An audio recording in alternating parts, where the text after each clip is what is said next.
I'm about to say something the retirement industry hates. A lot of you don't have a money problem anymore. You have a permission problem. You save for 30, maybe 40 years. You maxed out accounts. You live below your means. You said no to things for decades. And now you're in retirement. And you still can't spend the money. That's what nobody talks about. And honestly, it might be the most common retirement problem out there. And almost nobody sees it coming. So here's what I want to walk through today. This isn't about people who are broke. This isn't about people who are careless. This is about people who did everything right and still can't let themselves use what they built. And I want to show you why that happens, what it actually costs, and what a better way of thinking about this looks like. This is not me telling you to blow your savings. That's not what this is. This is about something more subtle and, in a lot of ways, more costly than most people realize. So let me ask you something. What skill did you spend the last 3 or 4 decades building? Saving, protecting, deferring, accumulating? You got really good at that. Most people have to. I mean, nobody hands you a retirement. You build it, one contribution at a time. And that discipline is real. And that's something to be proud of. But here's the problem. That skill, saving, deferring, protecting, it's almost the exact opposite of what retirement actually requires.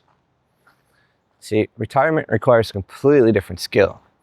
Spending intentionally, drawing down on purpose, using money at the right time for the right reasons before the window closes. And most people, they were never taught that. Nobody sat down at 35 and said, here's how you actually use the money when the time comes. The whole system was built around accumulation. Hit the number, retire. Okay, and then what? For a lot of people, the answer is, well, keep protecting the number. And I get why that happens. I mean, think about all the conditioning.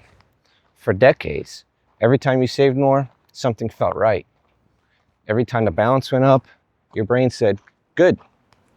Every time you passed in a purchase, delayed a trip, held off on something, you were rewarded for that behavior. So that's not a flaw. That's the whole system working exactly as it was designed.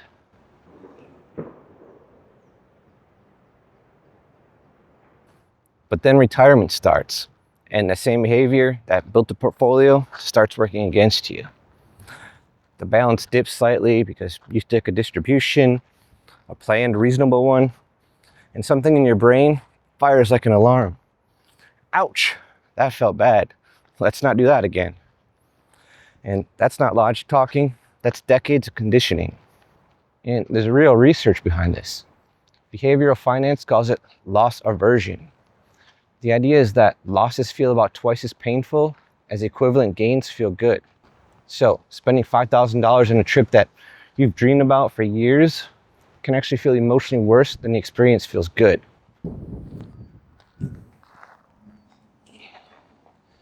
See, in that case, your brain is working against you, and nobody warned you that would happen. By the way, if you're getting something out of this and you're not subscribed yet, go ahead and do that now. This channel is about the real side of retirement, the psychology, the trade-offs, the stuff that actually happens that doesn't show up on a spreadsheet. Subscribe and you won't miss any of it. Okay, so what does this actually look like in real life? Because when you see the patterns, you'll probably recognize them. The first one is moving the goalposts. You had a number, maybe it was 1 million, maybe 2 million. Whatever it was, you had a target and you worked toward it. Then you hit it. And instead of feeling like you crossed the finish line, you moved the finish line. Well, 1 million felt right 10 years ago, but things are more expensive now. Maybe 1.5 before I feel really comfortable. So you get to 1.5.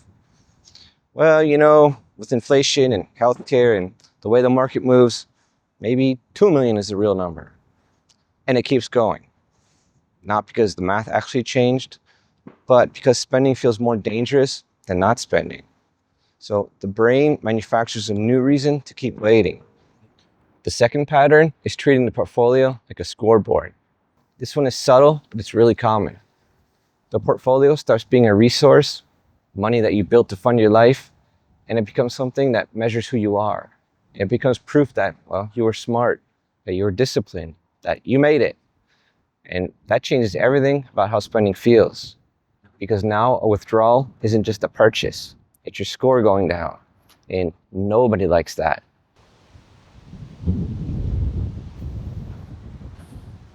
You might notice yourself checking the account more than you need to, feeling a quiet pride when the market goes up. Not because you're planning to use it, just because, well, the number's bigger. Maybe mentioning the balance in ways that you wouldn't have expected. If that sounds familiar, you're not alone. And it doesn't mean that you're bad with money. It just means that you're human. But it's worth seeing it for what it is. Because the portfolio is never supposed to be the point. The life you build with it is supposed to be the point. Now, here's the one that I think carries the most weight. The cost of underspending is invisible. Think about that for a second. When you overspend, it shows up. The balance drops, the statement reflects it. I mean, there's feedback, sometimes painful feedback.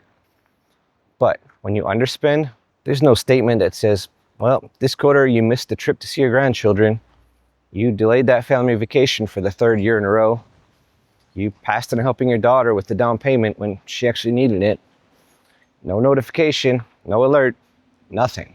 The losses are real, they just don't show up anywhere. And because they're invisible, they feel smaller than they are. They feel like caution instead of cost. But here's what nobody thinks about. What if underspending carries just as much risk as overspending? Just a different kind. Not financial risk, but life risk, time risk, relationship risk. Because time doesn't wait for the portfolio to hit a round number. Your grandchildren, they're not going to be 7 years old forever. That window, when they still think that you're the coolest person they know, or they want to sit next to you at dinner, where a trip together is the highlight of their whole year, that window is maybe 5 or 6 years long. And it's already moving, my friend.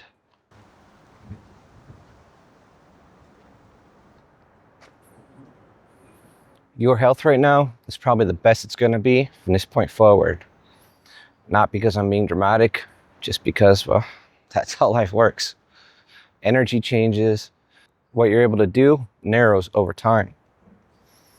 The trip that you've been putting off for someday, well, someday has a deadline, my friend, and it doesn't announce itself. So this is where it gets interesting. There's this assumption built into a lot of retirement thinking that spending less and leaving more behind is automatically a responsible, generous thing to do. And I understand where that comes from. I mean, people want to take care of their families, they want to leave something meaningful. But think about when money actually matters most to your adult kids. Is it when they're in their 50s, well into their careers, financially stable, receiving an inheritance that they weren't really counting on? Or is it earlier? Is it when they're in their 30s, trying to figure out a down payment in a housing market that has gotten genuinely brutal? Or when child costs are eating them alive?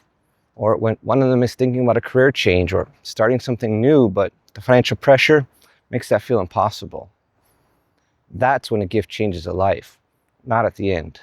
Giving while you're alive, while you can see the impact, while you can be a part of it, while the help lands at the moment that it matters most, that's a different kind of generosity than leaving a balance behind. And it doesn't require being irresponsible. It just requires intention.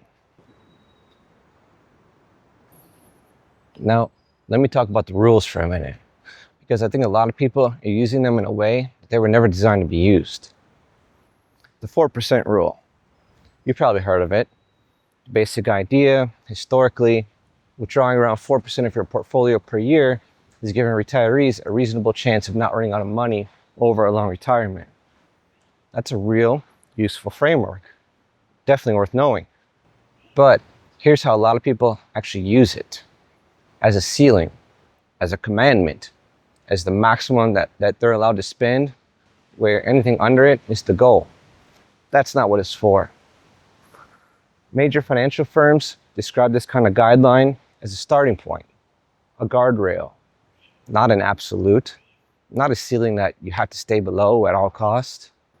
It was designed to help people not run out of money, not to help them minimize their life while protecting a number. And yet, a lot of retirees have mentally turned that rule into permission slip. I can't spend that. It would take me over 4%. Or worse, I'm only at 2%, so I'm fine. While never really asking whether fine on paper is actually turning into anything in real life. See, the rule didn't come with a clause that says minimize enjoyment as much as possible. That part got added by the brain, by decades of conditioning, by a culture that celebrates accumulation and doesn't have a good language for spending it down on purpose. So here's something else that doesn't get talked about nearly enough. A lot of people assume that leaving a large retirement account behind is a clean, simple gift. It often isn't. Under current IRS rules, most non-spouse beneficiaries, meaning your adult children, for example, they generally have to empty an inherited IRA within 10 years. That's not some obscure edge case.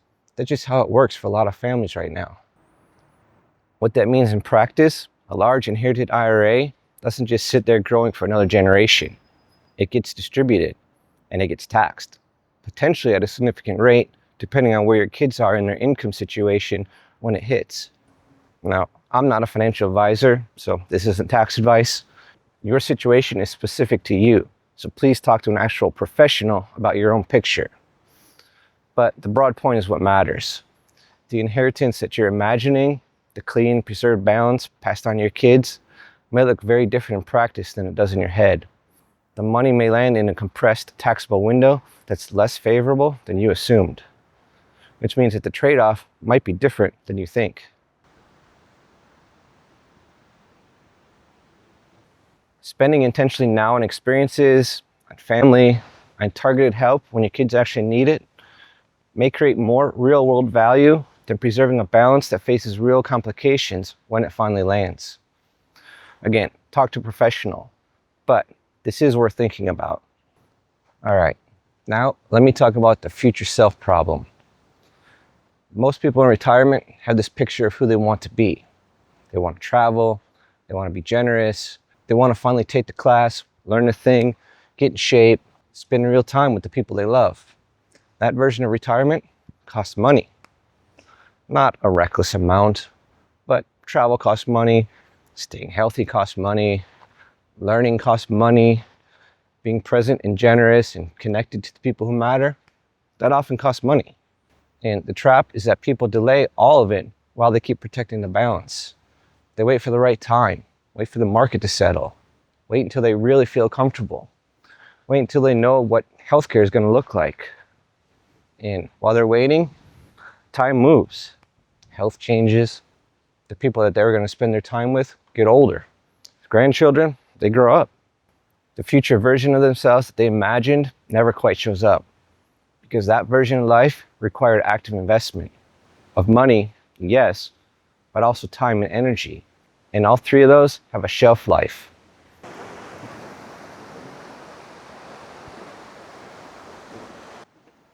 Look, this isn't meant to scare you. It's meant to be honest, because a lot of retirees don't realize until much later that the real cost wasn't financial. It was the years that looked safe on paper, but didn't feel like much. So here's what I actually think matters the most. Stop asking only, can I afford this? That question is necessary, but it's incomplete. The better question is, when does this dollar create the most value in my life? That question factors in time, health, relationships, opportunity, and context. See, a dollar spent on a trip with your grandkids when you're 68 and they're 7 creates a different kind of value than the same dollar sitting in an account when you're 82. A dollar that helps your son or daughter through a genuinely hard moment in their 30s creates a different kind of impact than the same dollar arriving as part of an estate when they're 55. And a dollar put towards your health right now, when you're mobile, when you have the energy, creates a different kind of return than the same dollar preserved on a statement. This is not reckless spending. Intentional spending is not the same as careless spending. I want to make that clear. Intentional spending means that you have a plan, not just a saving strategy, an actual spending strategy, a drawdown plan, a framework for what you're going to prioritize and when. Because a retirement plan that only tells you how to protect the money is only half a plan. The other half, how to deploy it in ways that actually create value in your life, that's the half that most people never built. Now, here's something that I want to make clear. There's a version of being responsible that is actually avoidance in disguise.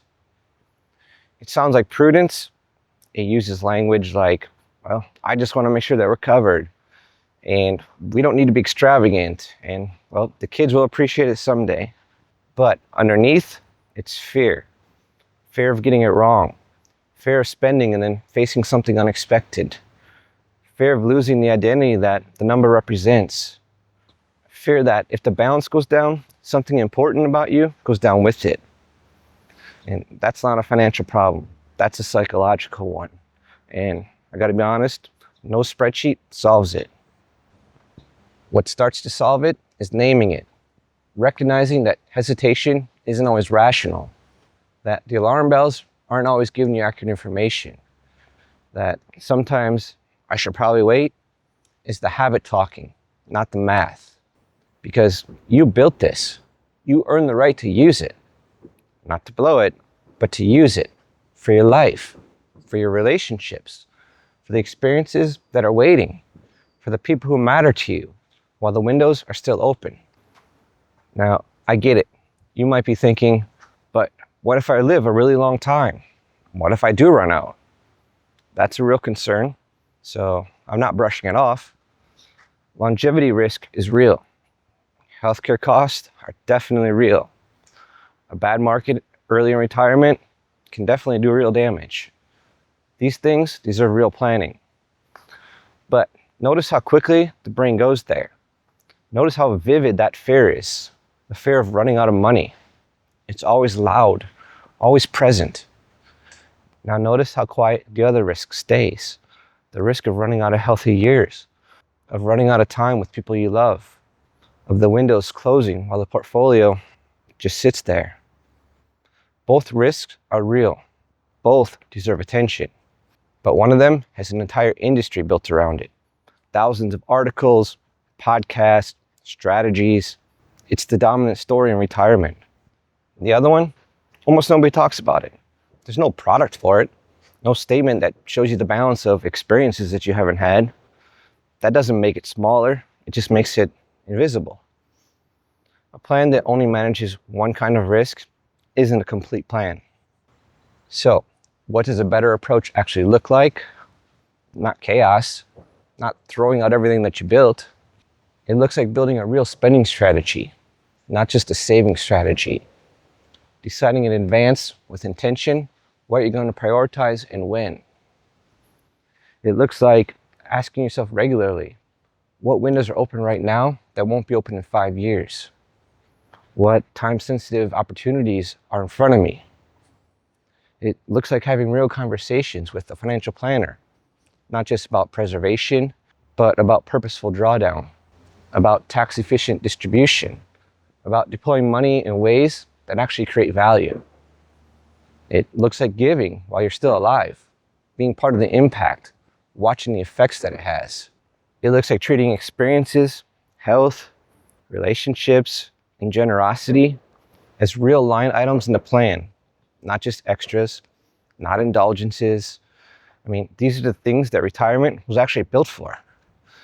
And most of all, it looks like giving yourself permission, not to be reckless, but to use what you built, to live the way that you worked toward, to be the retiree that you pictured, not just the one who kept the number intact. And here's the thing that I keep coming back to. Dying with a very large, untouched portfolio isn't automatically a win. It might represent something else entirely. Unlived life, missed windows, generosity that arrived too late to matter the most. My friend, the goal was never the number. The number was always supposed to be in service of something. And if that something never happens, then what was it all for? You built this over decades. You delayed, you saved, and you protected and planned. You don't need permission from me. But if something in this video connected with you, if you recognized one of these patterns, then maybe it's worth an honest look at whether the plan that you have is a full plan. Not just how to protect the money, but how to actually use it on purpose while the time is still there. If this got you thinking, there's a video that I want you to go watch next. It connects directly to everything that we just talked about. It's called The Shocking Truth of Working Just One More Year. The reason it relates is because one of the most common ways that people delay living the retirement that they built is by telling themselves to work just a little bit longer, just one more year, just to be safe. That video is about what the decision actually costs, not just in dollars, but in time, in health, and in a life that's waiting for you on the other side of that one more year. So go watch it next. I'll leave a link down below. And remember, retirement isn't just a math problem. Thanks for watching, my friends. I'll see you in the next one.